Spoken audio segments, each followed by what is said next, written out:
The cybersecurity lifestyle that's being sold to you guys on social media is cap. Since nobody talk about it, I'm going to talk about it. Why aren't more people getting into IT? Specifically, the government side of IT.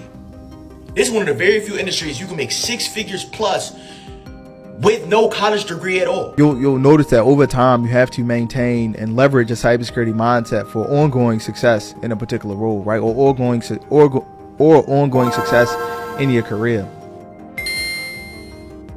What's up, Cyberhawks? I'm back. It's been a minute, but today's video I wanted to go over not just cybersecurity salaries, but I guess cybersecurity life, day in the life videos and whatnot, and kind of just give my perspective as somebody who has been in a full-time cybersecurity role for a good amount of time now. So hopefully I can share some of my thoughts, see if some of this that we're seeing is actually true, or if kind of from what I've been seeing from like friends and stuff, and the other stuff that it is false. So let's go ahead and start out with this first video here, and let's see what she's talking about. Applying to a day in the life of a cybersecurity analyst, let's talk about entry-level salary. When applying to entry-level positions, they should not be offering anything less than $75K, and you should be asking for $80K. This is coming from someone who had no prior experience other than a 4-month internship and no certifications. Within my network, I do know another entry-level engineer who was offered $80K, a little above $80K,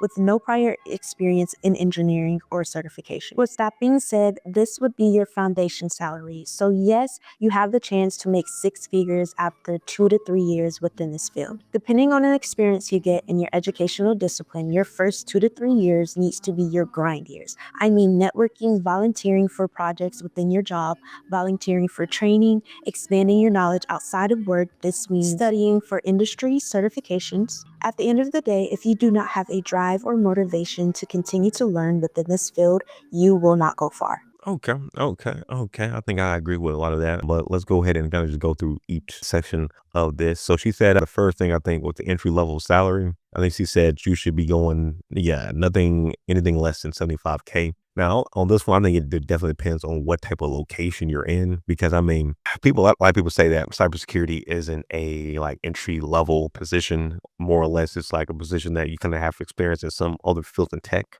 So in that regard, if you have like, several years experience in like other fields in tech, 75 being on the lower end makes sense. However, there are people who have like no like IT experience coming from like completely different fields coming into cybersecurity.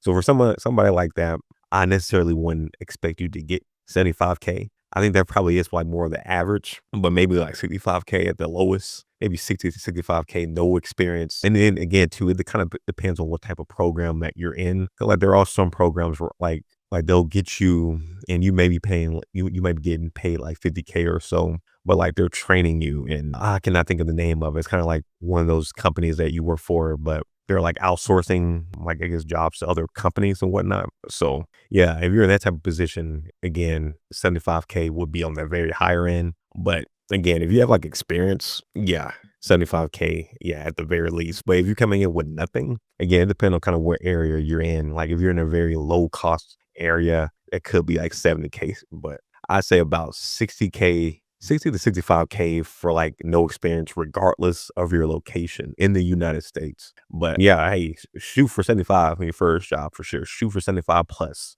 Definitely shoot for that plus.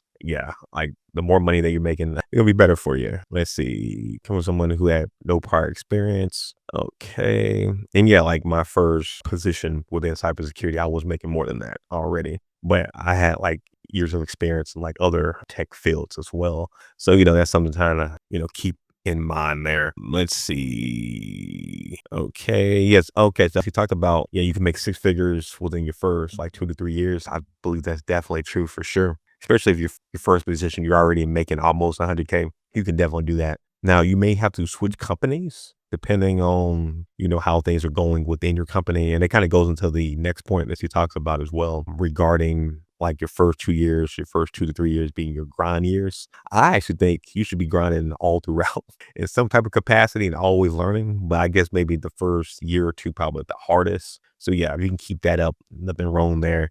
And if you're staying within the same company, then I think those first 2 years can definitely make or break your trajectory within that company and how you rise. Now, if you're switching companies, if you're this company this year or this 2 years and then switch to another company for another year or another two, then I mean, I guess you're going to still have to be kind of grinding or whatnot. But I think that's probably the easiest way to get really good bumps in salary and, kind of just give you a more, I guess, a higher, I guess, plethora of different technologies that you can learn there. So that's kind of my advice on that. But yeah, this means studying for certifications. Yeah, nothing wrong with that. Training. You see, talks about networking as well. I guess networking is always good, no matter what type of company or job field that you're in. The good thing about, I guess, cyber is that it's like tech. So a lot of people are, more likely to be online. So you can probably network with a lot of people on LinkedIn, Discord, and other groups like that.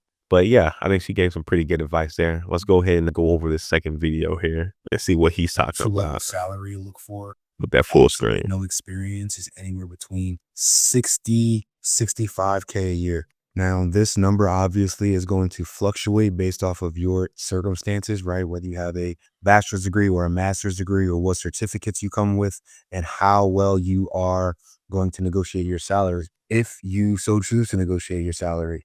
When I first got my job, I didn't negotiate my salary because I was just happy to have a job. And I didn't really even know how to negotiate salary at the time. I think that's something interesting that's going on in the job market too, is that obviously, right, like life is more expensive, right? So like life is more expensive, which means it's more expensive for companies to hire us. And I feel like that's part of the reason that the job market is so tight because, companies are trying to get the most experience and the most skill that they can at the lowest price. This is why it is extremely important to build as much leverage as you can to get into this industry. And when I say leverage, I mean certification, experience, networking, a degree if you want to do that, right? Like all of these things are leverage points that you can use to improve your chances of getting in the industry. Okay, I think he gave pretty good advice. And at the beginning, he kind of said what I was talking about.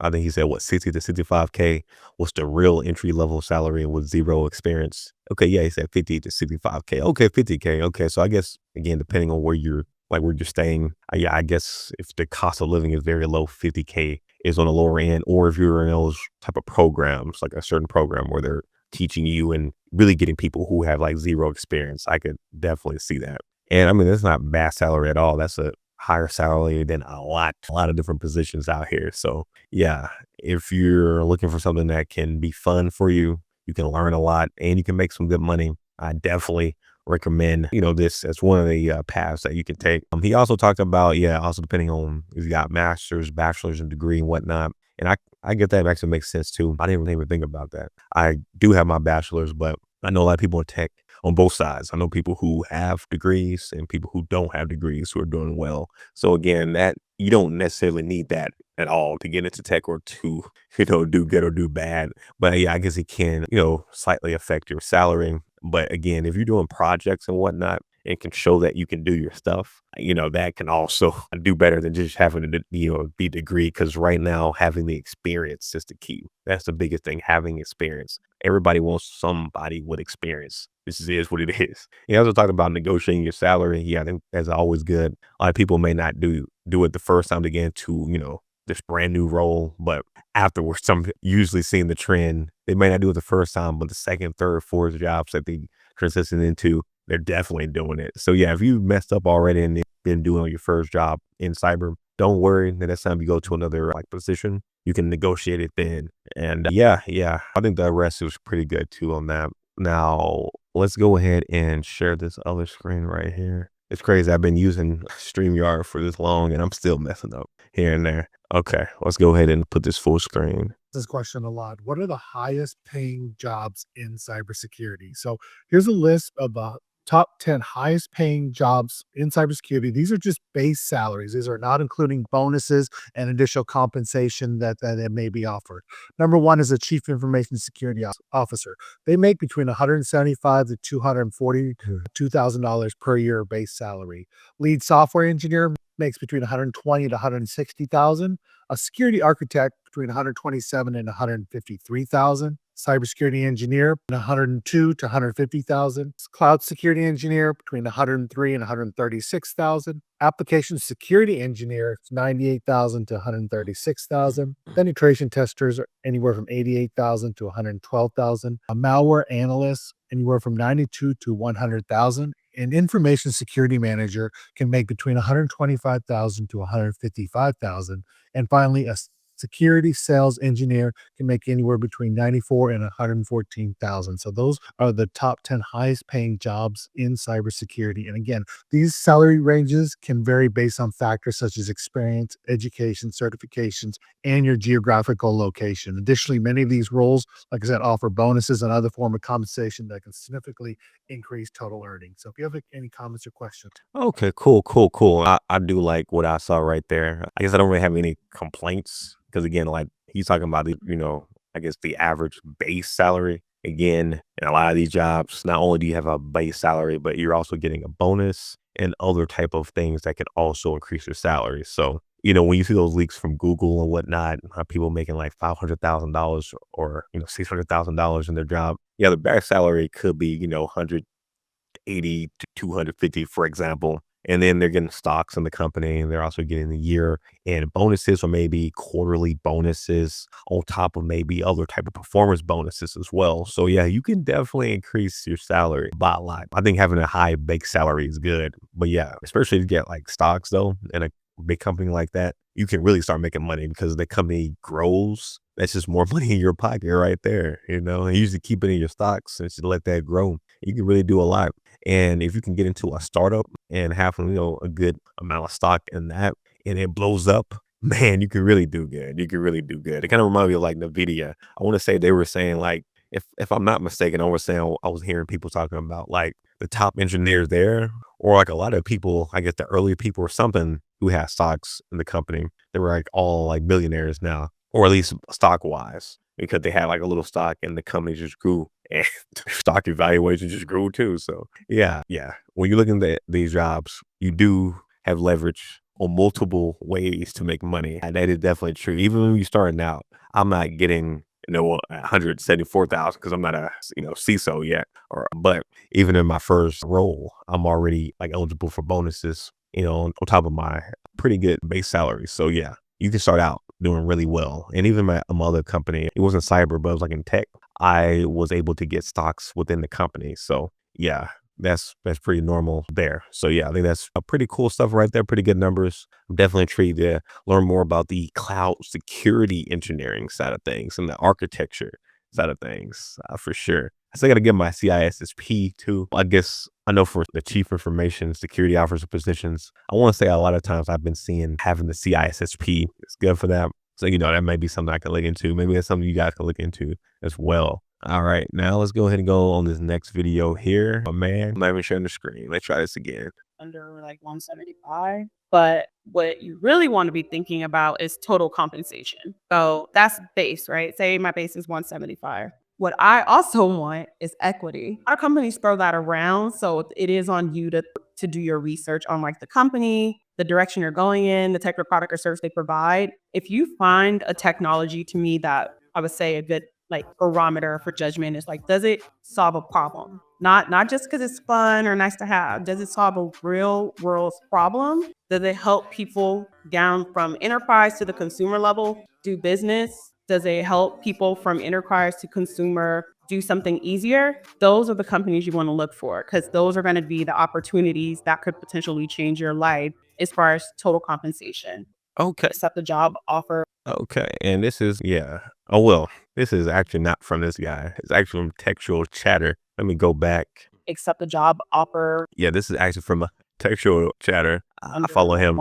He has some great advice regarding like cybersecurity and just getting into tech in general. So she said she wouldn't accept a job offer under like 175. Okay, yeah. So yeah, like obviously like I guess it's not obvious. Yeah, once you like, get the years in, get the experience and whatnot, yeah, you can actually be like, hey, I'm just not going to, certain roles that don't pay, at least 6 figs, at least high, 100,000, low 200,000. You can definitely do that. I have seen people, do that as well within cybersecurity. I'm not at that at that, highness yet, but hopefully I will be able to, get there soon. Another point that she talked about too. Okay, well, first, before I go to the middle part, she talked about, yeah, having equity within the company is always good. She's talking about the 175 being just the base, and then having some type of equity within the company. So, you're able to get some type of, stocks, whatever. And when the company grows, you're growing. Now, a good point that she talks about in this is looking for companies that are solving problems. I think that is definitely important, regardless of the, what career you're in. Being able to solve problems, I feel like that allows you to have a higher chance of keeping your job since you're solving problems to help out other people. And especially in tech, if you're helping out a lot of different people, you can really, really grow. Because I mean, the company start growing, the company start getting a whole bunch of, clients and whatnot. And, they're paying big bucks. Maybe companies are working with you, maybe business to business style, and they're paying you big bucks. Yeah, you can make a lot of money. And then if your stocks are like public, for example, and your stock starts, just growing crazy, maybe like Nvidia, for example, again, that's more money in your pocket. So yeah, if you can look for a company like that that's solving problems, that's definitely good. However, I don't think that's like the necessarily the only type of job you have to worry about, especially if you're like a beginner, you don't have any other type of cybersecurity roles. Looking for any cyber job is good. But yeah, throughout the years, you may want to start venturing towards that for sure. But yeah, if you can work at a company that again that's growing, that's again having good customer service with whatever product that they're helping or creating for people, hey, I think that's also great as well. But yeah, shout out to Textual Chatter. You guys should definitely go ahead and subscribe to his YouTube channel, Instagram, all that great stuff. And lastly, let's go ahead and play this video long have you here. been doing it? Probably 3-ish years now.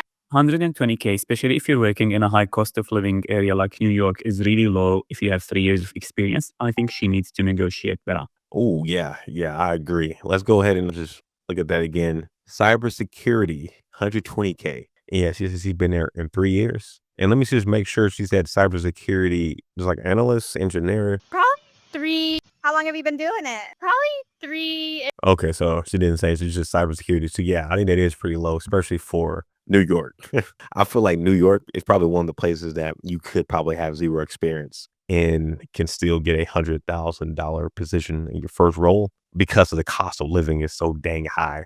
So you making 100,000 there is like making what 60K in some places, 70K in other places, or maybe even 50K in some places. So yeah, man. Yeah, I have a 3 years experience in only making 120K in New York. Yeah, I feel like that is low. She probably, I would say maybe at least 140, 150 at the least. But this guy, I forgot his freaking name too, because I used to follow him a lot. I mean, actually still follow him on this channel, on my cyber channel, but I haven't watched some of his videos in a while now. So that's crazy. I'm just randomly seeing him on TikTok here. But yeah, negotiating. That can help you out with getting bigger and bigger increases. However, I'm thinking that she probably worked at that same company for 3 years. I'm thinking that maybe she started out maybe at 100,000 and maybe 100,000, maybe 90 to 100,000, and maybe she got like a $5,000 to $10,000 bump every year. So, I mean, that makes sense in that regards on why she's only making 120K if she stayed within that same company. But if she's moving different companies and only having 120K after 3 years of experience in New York, yeah, her negotiations is very low. But she could also just be in the same company and maybe just happy getting the $5,000 to $10,000 bonus, for example. I mean, boost every year.